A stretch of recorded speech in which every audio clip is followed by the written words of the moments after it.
Guys, welcome back to today's video. Today is Sunday, October 5th, 2025, and today we are going to be talking about the Donald Trump White House desperate yet again to beg Republican states to redraw their maps ahead of the 2026 midterm elections.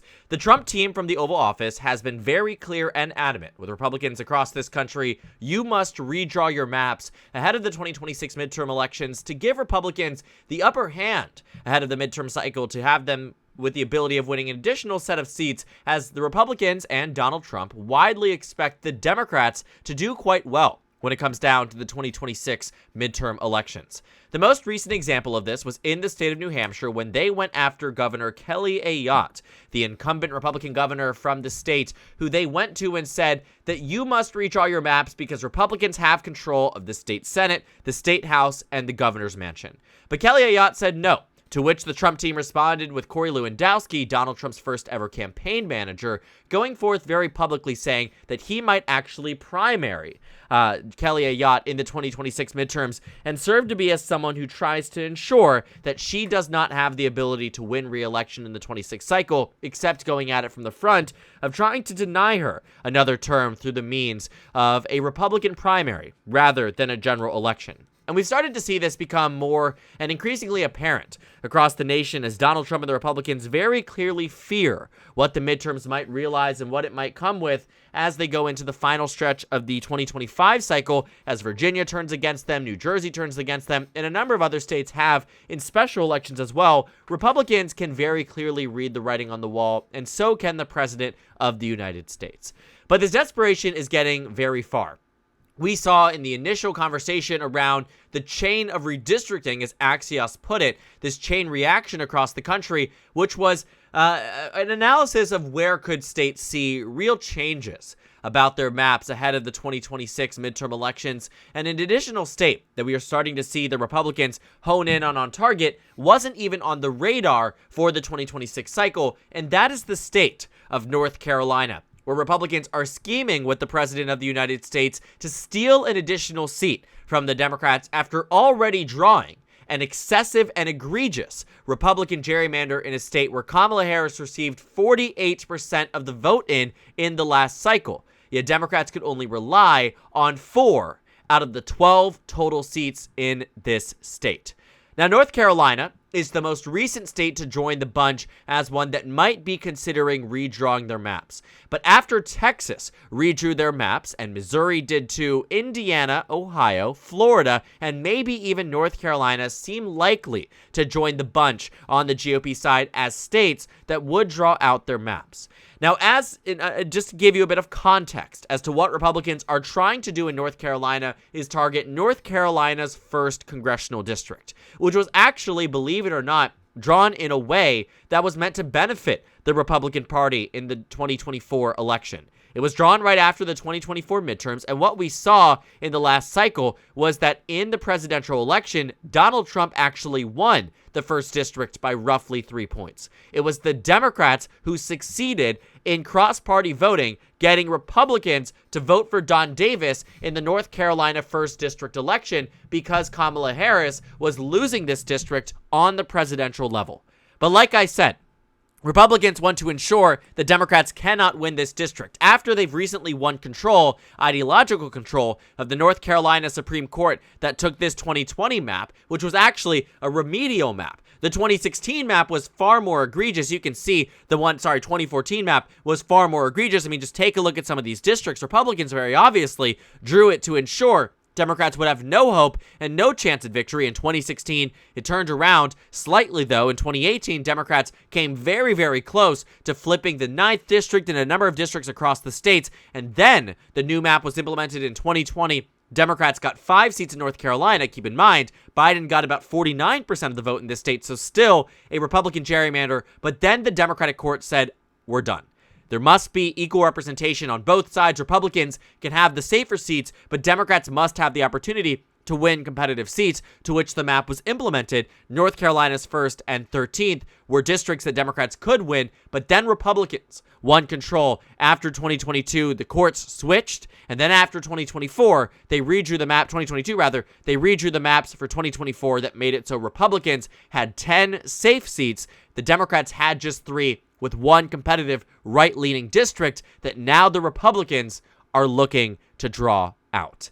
And I think this speaks to this consistency that we are seeing from the White House, this desperation in acting in these states, that they know that this battle for the midterms must continue, because if it does not, they will lose by epic proportions. They know that what they are barreling and spiraling towards is a drop in approval on the way that voters view Donald Trump, a fundamental change in reworking of what the House of Representatives might look like in the 2026 midterm elections. They know that without cheating and without drawing the maps in a way that benefits their party even more, they cannot win their elections. And I mean, that's been the standard case about gerrymandering, and it's a tale as old as the United States itself. The term gerrymandering was coined in the early 19th century. And so thinking about, where we are, thinking about how early on this conversation, even back to the 1700s, really, the 18th century, even at that point, where we saw gerrymandering take place the first time that it could even have been conceived in this nation, has maintained itself until today. And because the Republican Supreme Court won't strike it down, North Carolina could very well see it done yet again. And you might be thinking, okay, LTE, we talked about the 2024 race in North Carolina, and I remember that Mark Robinson lost to Attorney General Josh Stein, who's now the Democratic governor of this state, who won by 15 points. Doesn't he have any political power in North Carolina? Well, the answer is no. The Democrats in the 1990s, I believe, or maybe it was the Republicans. I do believe it was the Democrats, though, because Roy Cooper was in the state Senate at the time, and I believe he was one of the actual champions who pushed forth this legislation, but it might have been a bipartisan effort. Either way, the legislature stripped the governor of the power of vetoing bills specific to congressional redistricting. And while it may have benefited a different political party back then, the effects of it are still felt today, and Republicans are not incentivized to change it up because they control the maps. The governors keep going blue. Republicans have not had an attorney general in North Carolina, in over 100 years.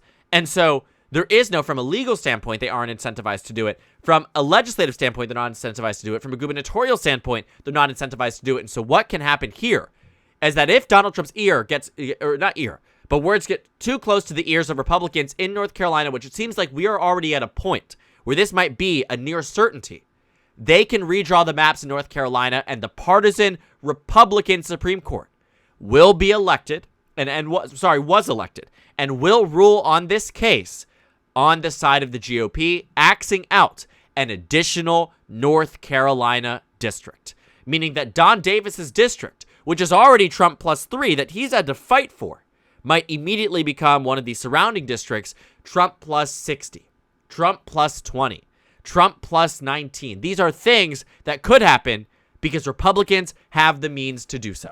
And because they're scared, they're willing to act in any way, even if it is egregious, even if the voters in this state say no. 78% of Republicans say, I don't want a new map in North Carolina, but the state legislative members who have ambitions of working in the, Office of Management and Budget in the White House, are here to say, we're going to be backing the initiative of the President of the United States to draw new maps in this country. And so thinking about North Carolina, thinking about what this data is saying, thinking about what Donald Trump is saying, thinking about North Carolina just as an example, among many other states, some of which that have already redrawn their maps, already done so. The White House is clear. They are going to lose, so Republicans must redraw the map. And it has been so apparent from day one that Texas was just the beginning.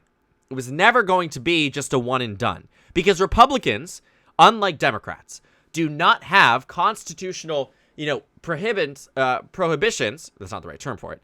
But they do not have the provisions in place, rather is what I meant to say, that would stop this from happening. Even in states where it is blatant, in Missouri, for instance, the state's constitution outlines that redistricting must only happen at the beginning of the decade, following the conclusion of the census. I mean, it could not be clearer, but the Republican courts are probably not going to strike it down, right? The GOP in the state doesn't care because this benefits them politically. Meanwhile, the Democrats, I'm sure, who are throttled by their own decisions 2010 in California, Democrats and Republicans universally backed the proposition that put forth the independent commission that is now throttling Democrats from just doing the state legislature to redraw the maps. And now they have to fight and spend tens of millions of dollars on Proposition 50, which voters are probably going to pass. But the point is, the Democrats have to go about this through a pathway where they had 5 days to put forth a citizens-led referendum. The legislature had to pass it. The citizens had to sign on to it. And then they have to vote on it. And it has to pass in the nation's largest state, where Democrats have full control of the governorship. They have supermajorities in both chambers. They have the means to draw the maps differently in California. But the constitutional provision that was put in place by the Democrats before, they've always controlled California in the 21st century, has been doing them in. And while they may get around it, there are a number of other states, like New York, for instance, where in order for a new map to go in place, because Democrats passed a constitutional amendment surrounding redistricting in a way Republicans could never even fathom the idea of doing, because redistricting and gerrymandering for the past 20 years has benefited the Republican Party in a ratio of 2-to-1 in House elections. And so Republicans and Donald Trump at the White House, they know these red states can do this. Even states that are on the cusp of arguably being purple states. Donald Trump only won North Carolina by 3. I mean, it's a different conversation. I think still a fair point being raised by the Dems that it's wrong to do. But in these states that Republicans have been toying around the idea we're going to do, Ohio, well, Trump won by 11. Indiana, Trump won by 19. Missouri, Trump won by 19. Kansas, Trump won by 16. Texas, Trump won by 14. Florida, Trump won by 13. But North Carolina, Trump won by 3. The state that Obama had won in one of his elections is a purple state by every metric. The Trump administration had hundreds of field offices, spent $100 million to win the state, and they won it, sure. But to the degree that this is a state that, after the redrawing of the maps here, should give Democrats just 3 seats, it's egregious. And everybody knows it. But because the Republicans control the courts, and because the Democratic governor can't veto the map, the Republicans here will defy the will of their voters. 78% of Republicans say no. 84% of voters in North Carolina say no.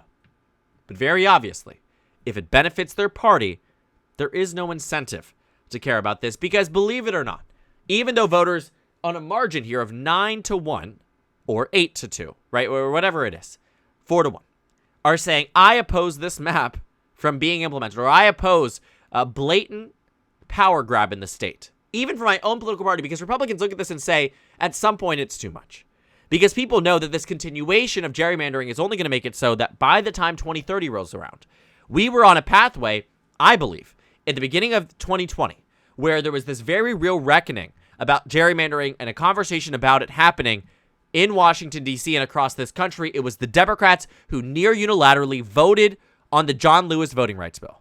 That would make it so gerrymandering on the national stage was unconstitutional, but Republicans voted the bill down. Every single one. And you have to ask why. Well, they might not be there to vote on the next bill if that bill had passed, and that is the real problem here. But if Republicans look at other states too and say, but California is doing it, the question is, who started this? Right? Who got into this first? It was Texas and Donald Trump's administration. And Republicans very clearly want to draw out additional states too that weren't even on the radar, because the Trump team is desperate. They're running out of states to redraw the maps, and they're running out of oxygen for the midterms. The only way they imagine they could do well in 2026 is if they blatantly change the maps right in front of the voters, who, even if they wanted to get angry about this map, the proposed alteration to this would make it so the map would need to shift 30 points to the left before Democrats have even any sizable chances at winning any pickups here. In Texas, that map, the one that's already implemented, is an excessive and extreme GOP gerrymander, but the new one is even more so. Makes it so you would need to move mountains in order to get even a singular pickup in Texas. Because that is the way that Republicans have drawn these maps, and they are looking to do so because they know they cannot win on their policies. They know they cannot win under a president this unpopular. And that's just how it is. That is the nature of it.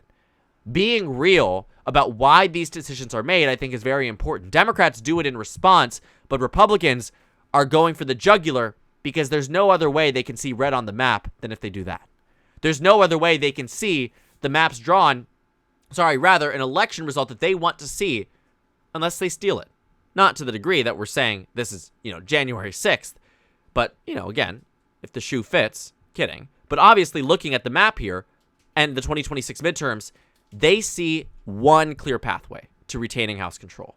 And it's not the one that asks the swing voters, vote for our agenda.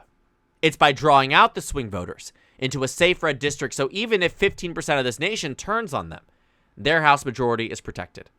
And North Carolina is one state of many that is now looking to this as an opportunity to redraw the maps, to benefit their party, and to make it so it is very difficult for Democrats to have any substantive gains, because they remember what it looked like when Donald Trump became a lame duck at the end of 2018. And it very much seems like they want to avoid that by any means possible, even if it means completely and blatantly stealing districts away from the Democratic Party in states that already have egregious and extreme gerrymanders. So thank you guys so much for watching this video. Make sure to comment down suggestions below. Subscribe on the left if you haven't already, and check out the Instagram and Twitter. At the bottom left of the screen, there's also a Discord server for you to go ahead and join. On the screen, there's a video for you to watch, and then a playlist for my 2026 House election analysis videos. Again, thank you guys so much for watching, and I will see you all later today.